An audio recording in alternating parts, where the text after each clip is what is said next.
Hello everybody, welcome back. Today we're going to be breaking down a one-take music video that I shot for a local band named Bonelang here in Chicago. And we're just going to walk you through essentially kind of like my thought process of leading up to the shoot, what we did to light it and cover it. And yeah, let's take a look and maybe you can learn something from this. So here we go. Let's take a look at the music video here. Got to load it into Resolve. Here's our levels here, the scopes. You can see kind of like where we're sitting. So let's just give the video a watch through, huh? So, shall we? So kind of start on this wider shot here. All easy rig. Let me go through here, get a nice flare. Come up in a single. And then come down this way. And we follow him down for the rest of the band. And they perform their song. And there's Sammy doing his first single here. Cool, cool, cool. We flop around, we rotate. Back cover his other side right here, which is cool. Flop around to the keyboard player. Go around this way, cool. Whatnot. We go to Matt. We do his single here. Flop around to the drummer. Let me get his single here. Come around this way, and come to his other side, and then flop back around to Sammy. And we essentially go for our second lap then. Do this, which is cool. Get him in a little closer, which is fun. Flop around again to his other side, again, getting a little bit closer in. Really trying to fill that frame with his head there. Flare leads us right to the keyboard player. Ba-bam. Easy rig shadow, hello. And then cool, we flop back around to Matt over here for his other single. Cool. We get even closer into his face here too. And then we come around to our last bit with the drummer here. This is like the climax of the song, so we're having fun here. Ba-bam, ba-bam, ba-bam. Flip around to Sammy right here. Yep. Back over to the drummer one last time for his little two shot there with Matt. And then we pull back. Sammy dances his way out of frame. And we reveal going back to our original spot. And then for the end, flip back around to our opening shot. Oh my gosh. Lord forgive me. I have sinned. I have sinned to the cinematography gods. Too much wobble. And then we pull away. Tilt up, credits, yay. Cool. All right, so first thing leading into this was, biggest question was, okay, one take, I've done these before, and they all turn out terrible. So how are you gonna cover it in a way that highlights everything you need to see, does it in a way that highlights what you pay attention where you need to pay attention to during the parts of the song, and just covers it really well and it immerses the audience into it. So we thought about, so they wanted to do it in this huge church. I think this is St. Vincent at DePaul. And the initial thought that we had in terms of lighting was, because of these big stained glass windows, we're like, oh, we could light from the stained glass windows and just put lights up outside and pour in. Well, number one, the budget wasn't enough to do that, because we would have needed so much firepower to do that. And we essentially owned the budget for like 1K Lecos, essentially. Jordan would know exactly what we had, but like, and then the Chimera. So yeah, we did that, and then, but the reason we didn't end up lighting from the windows is because if you light from outside and you blast through the windows, yes, it looks more natural because that's how sunlight naturally falls into a space, but the windows would like heat up so much that they would just blow out. So we wouldn't get any of this stained glass detail, which they wanted to see because we're in a church and we want to see this this whole concept here. And having the stained glass as part of this, as almost like a character that's like looming in the background, was crucial to the song, and they live in kind of this dark environment. And so we really wanted to see the detail in the stained glass windows. And you see here in the scopes, like they're just barely gonna clip. So thank God we got a cloudy and rainy day that day. Otherwise it would have been really hard to keep the level on those. So yeah. And then we were like, okay, so we got that, cool. Now we need a light from inside. Well, a couple things you need is to develop this kind of interest, you're gonna need soft front light or soft key light, fill, whatever.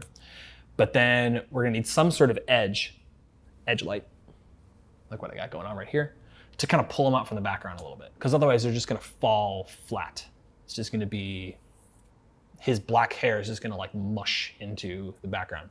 And we didn't want that. We need our bandmates, they're rock stars, we need to pop them out of the frame. So so that's where we pull in our Lecos here, which are these nice hard lights that cut through, and that's how you get this nice edge right here on the side of his shirt.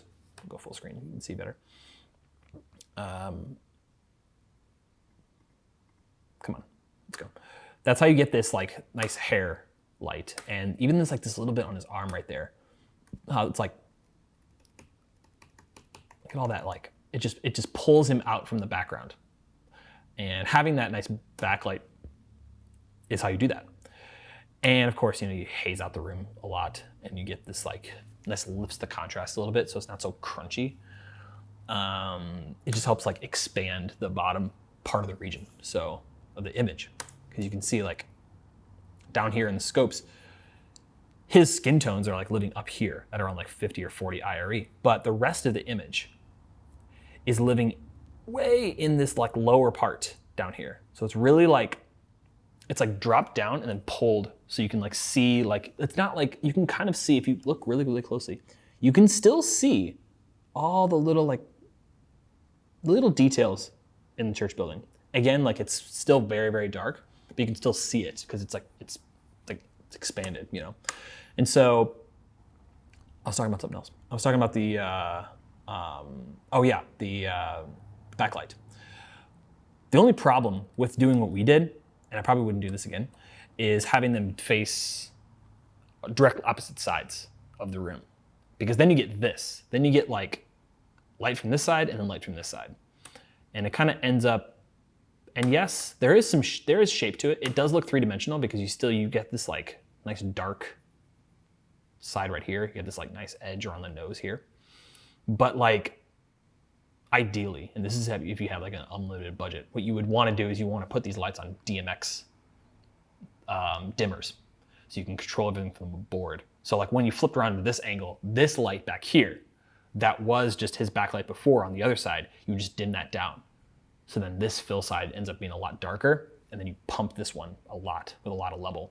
So then you get like a harsher edge light on this side, and then not as much on this side, but we just had to like set the level and just work with it. But I don't hate this image. This looks nice. And so, and then that China ball really kind of fills in those details really nicely without him, like this shadow just like completely dropping off. That really helps kind of pull him out that way. And then the same thing for Matt right here. He's getting hit with a lot less of that harsh light. So he almost doesn't even have a backlight here because that is facing the drummer. So in his side, well, one, we didn't even really have to worry about the easy rig shadow on him because I'm not like, but what we do get is this. get this. And that is so you can see this is the China ball right here, but that is the LEGO. So you can see it really doing all of those little things, pulling them out. It's the reason you're able to get this kind of fall off is because the China ball on the menace arm is between the subject and the background, not front. It's not coming from the camera side, it's coming from behind. So you're able to get this nice dark shape right there. And then we flop around, blah, blah, blah, blah, and we get this on the drummer. Looking back, maybe I would have like aimed the two lights a little like maybe closer in a little bit so that they're catching both of the other people, but we didn't do that. So that's how you get that. Those nice edgy lights there. But we need to send our China ball there. How we stumbled upon that was we needed that fill light to kind of pull them out to kind of create this little pool. You see this little pool of light right here?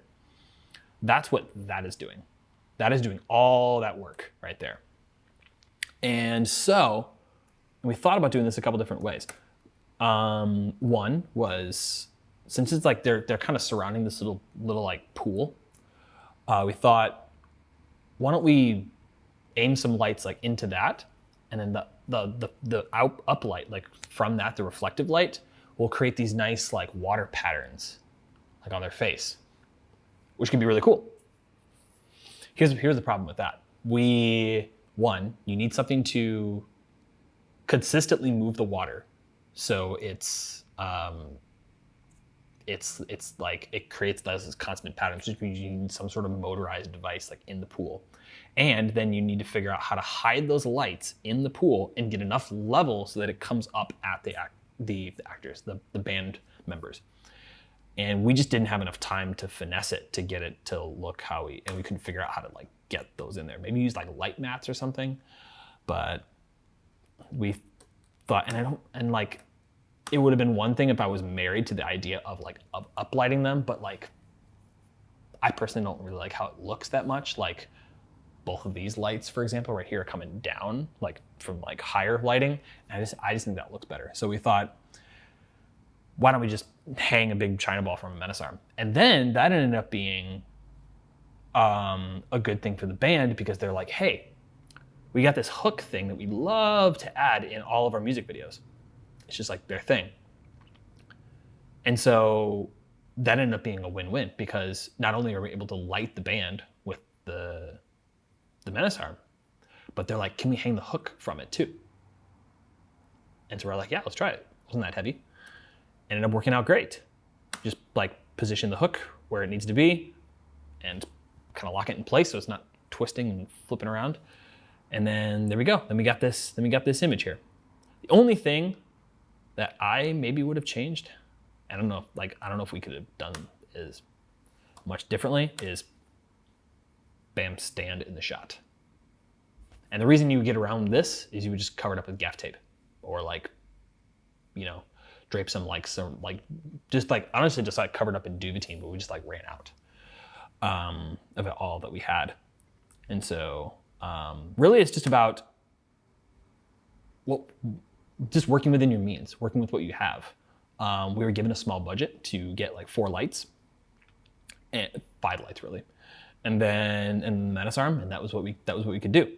And that's how you get this look. You just like you have the intentionality of like what you want, and then you go in and make it. And then the last thing I want to talk about is the opening shot and the ending shot. So originally what we're going to do, and I can't stress this enough, if you're doing a one take, always do a walkthrough. Bring the director, bring your keys, and if the producer, if you have one, and walk through the whole thing. Like record it on your whatever, your phone or something, and block the whole thing out. Because if you go in on the day and you have no idea where you're going to be, or like what shots you're going to end up landing on, like your marks, then you have no idea. It's hard to plan for. So we did that for this, and walked all the way around the church, and we thought like, okay, we're gonna do it like in the middle there, we're gonna do it by the pool, we're gonna do it in the front there. And originally we were gonna do this thing where we come out from the back door, like around here. We come around and then he's like doing his thing over at the altar there, and we come around, but then we do like that wipe thing where you go like behind somebody, and then that's a cut, and then you relight to like a new scene. Because initially we wanted this light here to be a lot softer. And the reason, and how you do that, because like you would just put up those same lights there, but you just put up like a nice big sheet of like, you put up like a 8x through like muslin or something. And then that would be, this light here would be much softer. But here's the thing, this isn't even that harsh because we're just doing direct bulb through haze, which does kind of diffuse the light a little bit. So it doesn't end up being that harsh. Yes, still it's not that soft, but I still like it. I still like how the image ended up looking. So, but the workaround from that would be shooting it through diffusion. The only way we couldn't do that is because we didn't end up doing that shot because we just ran out of time, and we couldn't end up doing the wrap around. We just didn't we didn't have enough time to relight the scene. So we ran with this, and I think it looks pretty good because, again, light is coming from upstage. We're backlighting our talent right here, and look at this nice little edge, just pulls him right out from the background. And which is really, really important for the opening shot because you want it to look interesting for the people like landing on the video for the first time.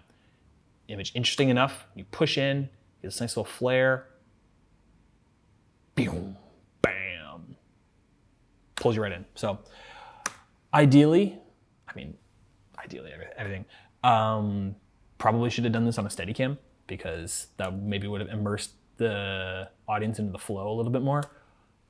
I just like the Easy Rig, and I like the movement that it is, and Samu, the director, really liked the Easy Rig, so we ran with that, and I think it worked. And then that sets us up really nicely for the ending shot, because then we flip back over to the end here. Then we get our nice backlights, and then we pull out a little wobbly, not too bad. And what's really cool too is like, not only do you get the light hitting him and backlighting this entire altar, but you get the floor all lit up too with a nice reflection, and it creates this like draws your attention right to where it needs to be. And I think it looks pretty nice. So yeah, hope you guys enjoyed this breakdown of the music video, and yeah, hope you learned something from that and can implement that into your next project, and or if you found it just entertaining to watch me break this down. Stick around if you want to see more breakdowns like this. I might start doing some more breakdowns of some of the more projects that I've been working on. So, and yeah, let me know if you guys like this, and I will see you guys in the next one.